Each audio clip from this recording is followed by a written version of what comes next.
তো বন্ধুরা, আমি এখন আছি আমার বাগানে। আর বাগান মানে একটা সেই গাছ ছমছমে একটা ব্যাপার থাকে না। তুমি দেখো আকাশটা, দেখো কিরকম অন্ধকার করে এলো। তো হ্যালো বন্ধুরা, আমি সায়ক আর তোমরা দেখছো তোমাদের প্রিয় channel my name is Sayak YouTube channel. তো বন্ধুরা, আজকের আমি আছি আমাদের করমচা বাগানে। আর করমচা বাগানের ব্লগ তো আসতেই থাকবে, কারণ করমচা সিজন চলে এসেছে। এখন বাগানে কাজ চলছে, বাবা ওই সাইডে আছে আর আমি এই সাইডে আছি। এখন ঝাড় দিচ্ছি, ঝাড় দেওয়া হয়ে গেলে ওই ঝাড় দেওয়া পাতাগুলো নিয়ে ওইখানে ঢিবি করব। আর কাজ অনেক, ঠিক আছে, বাগানটা অনেক বড়। আমি আর বাবা গিয়েছি, বাবা ওদিকে কাঁটা পরিষ্কার করতে গিয়েছে, আমি এখানে ঝাড় দিচ্ছি। আমার কাজ হচ্ছে এই সমস্ত পাতাগুলোকে মশারিটার ভেতরে ঢিবি করা।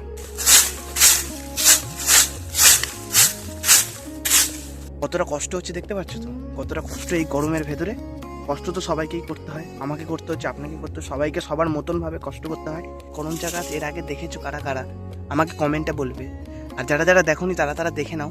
আরও চ্যানেলটাকে সাবস্ক্রাইব করে রাখো। করমচা সিজন আসছে, আমি প্রত্যেক দিন করমচা ভিডিও আনবো, কীরকমভাবে আমাদের করমচা বাগানে যারা কাজ করি তাদের কীরকমভাবে লাইফস্টাইল চলে। আসলে করমচা গাছ হচ্ছে একটা পর্ণমোচী গাছ। তো এর এই শীতকাল সময়টা খুব পাতা ঝরে, আর এই গরমকালের সময় এর পাতা গজায়। তো এখন আমরা বাগান পরিষ্কার করছি, কারণ আর পাতা ঝরবে না, এবার পাতা গজাবে। তো সবে পরিষ্কার করে এলাম, আর এখন আমি এপারে যাচ্ছি তোমাদেরকে দেখাতে যে এক্স্যাক্টলি বাগানটা কীরকম হয়, আমাদের বাগানটা কীরকম।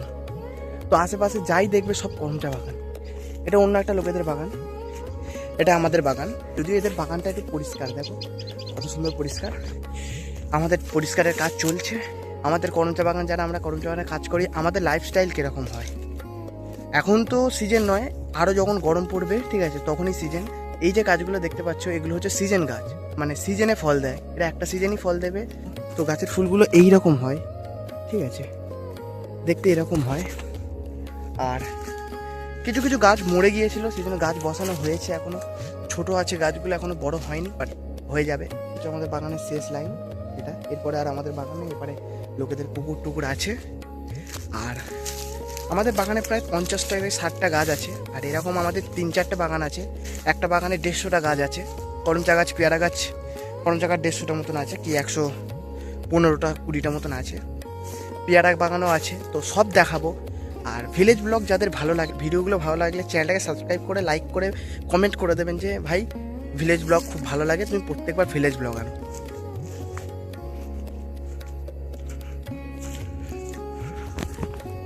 চ্যানেলটাকে সাবস্ক্রাইব করে কিন্তু একটা লাইক আর কমেন্ট করে দিও। চলো এবার একটু আমি কাজ করে নিই।